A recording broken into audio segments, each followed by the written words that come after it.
There are two main ways to create new pages in Weebly. You can either create a new page from the Pages menu, or you can duplicate an existing page. So first of all, let's look at the options for creating pages from the Weebly Pages menu.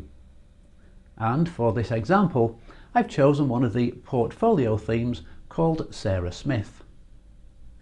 Click on the Start Editing button top right.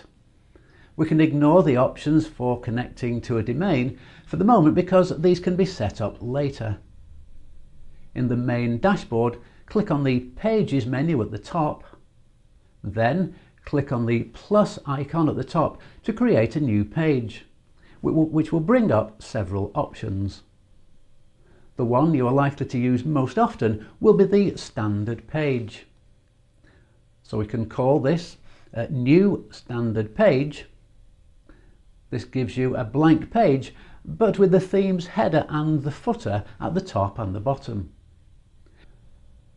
And now you can start adding content to this new page.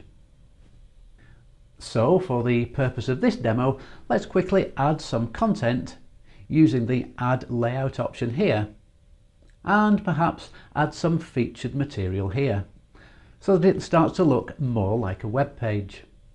And then of course you can move these elements around as necessary. So that is a standard page. The other options under the Add Pages menu include adding a new blog page, adding a new category page. For example, if you have an e-commerce site with several different categories of product, like for example men's shoes, ladies' shoes or children's shoes. You can also create a new product page here for your online store, and you can also add a link to an external page or external website using this link. The other way of creating new pages, which I probably use more often than creating pages from the Pages menu, is simply to duplicate an existing page. So let's have a look at the About page in this theme. If you want to create a new page which uses the same layout as this, then simply copy this page and give it a new name.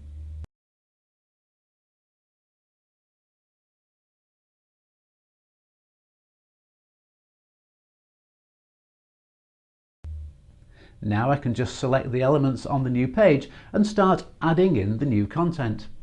And I don't have to worry too much about maintaining a consistent page layout or style, because this page is a direct copy from one of the pages that was contained within the original theme.